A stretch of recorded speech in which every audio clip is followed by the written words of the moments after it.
Island of the Blue Dolphins, Chapter 4. The Aleuts left on a sunless day. Out of the north deep waves rolled down upon the island. They broke against the rocks and roared into the caves, sending up white sprays of water. Before night a storm would certainly strike. Not long after dawn the Aleuts took down their skin tents and carried them to the beach. Captain Orlov had not paid my father for the otter he had killed. So, when the news came that the hunters had packed their tents, all of our tribe left the village and hurried toward Coral Cove. The men with their weapons went first, and the women followed. The men took the trail that led to the beach, but the women hid themselves among the brush on the cliff. Ulape and I went together far out on the ledge where I had hidden before when the hunters first came. The tide was low, and the rocks in the narrow beach were scattered with bundles of otter pelts. Half of the hunters were on the ship, the rest were wading into the water, tossing the pelts into a boat. The Aleuts laughed while they worked, as if they were happy to leave the island. My father was talking to Captain Orlov. I could not hear their words because of the noise the hunters made, but from the way my father shook his head, I knew that he was not pleased. "He is angry," Hulape whispered. "Not yet," I said. "When he's really angry, he pulls his ear." The men who were working on the canoe had stopped and were watching my father and Captain Orlov. The other men of our tribe stood at the foot of the trail. The boat went off to the ship filled with otter. As it reached the ship, Captain Orlov raised his hand and gave a signal. When the boat came back, it held a black chest which two of the hunters carried to the beach. Captain Orlov raised the lid and pulled out several necklaces. There was little light in the sky, yet the beads sparkled as he turned them this way and that. Beside me, Ulape drew in her breath in excitement, and I could hear cries of delight from the women hidden in the brush. But the cries suddenly ceased as my father shook his head and turned his back on the chest. The Aleuts stood silent. Our men left their places at the foot of the trail and moved forward a few steps and waited, watching my father. "One string of beads for one otter pelt is not our bargain," my father said. "One string and one iron spearhead," said Captain Orlov, lifting two fingers. "The chest does not hold that much," my father answered. "Oh, there are two more chests on the ship," said the Russian. "Then bring them to the shore," my father said. "You have 105 bales of otter on the ship. There are 15 here in the cove. You will need 3 more chests of this size."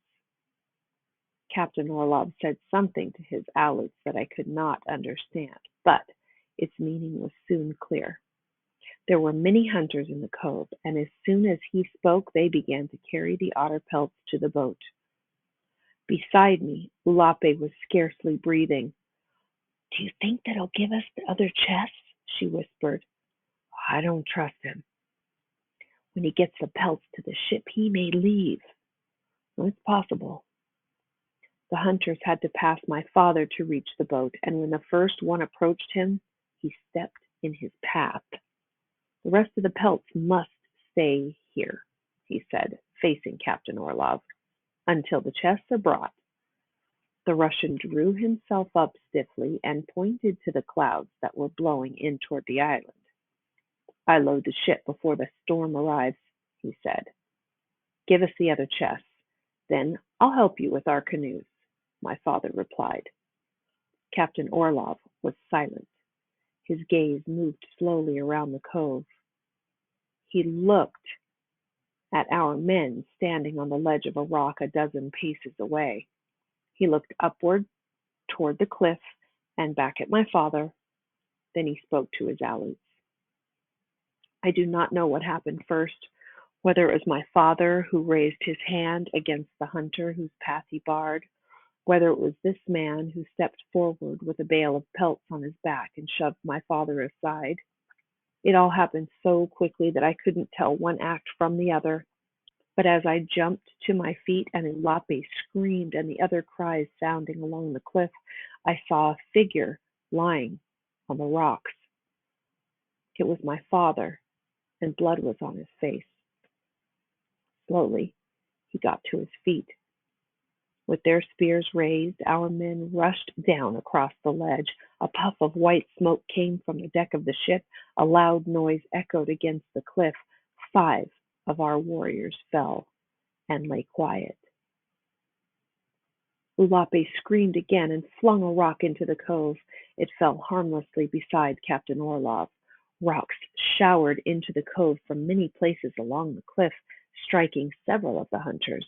Then our warriors rushed in upon them, and it was hard to tell one from the other. Ulape and I stood on the cliff and watched helplessly, afraid to use the rocks we held, lest we injure our own men. The Aleuts had dropped the bales of otter. They drew knives from their belts, and as our warriors rushed upon them, the 2 lines surged back and forth along the beach. Men fell to the sand and rose to fight again. Others fell and did not get up.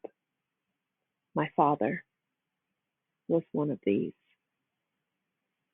For a long time, it seemed that we would win the battle, but Captain Orlov, who had rowed off to the ship where the battle started, returned with more of his Aleuts. Our warriors were forced backwards to the cliffs. There were few of them left, yet they fought at the foot of the trail and would not retreat. The wind began to blow. Suddenly Captain Orlov and his Aleuts turned and ran to the boat. Our men did not pursue them. The hunters reached the ship. The red sails went up, and the ship moved slowly between the 2 rocks that guard the cove. Once more, before it disappeared, a white puff of smoke rose from the deck. As Ulape and I ran along the cliff, a whirring sound like a great bird in flight passed above our heads. The storm struck as we ran, driving rain into our faces. Then other women were running beside us, and their cries were louder than the wind. At the bottom of the trail, we came upon our warriors.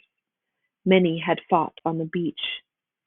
Few had left it, and of those, all were wounded.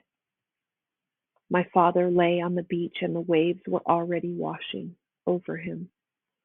Looking at his body, I knew he should not have told Captain Orlov his secret name. And back in our village, all the weeping women and the sad men agreed that this had so weakened him that he had not lived through the fight with the Aleuts and the dishonest Russian.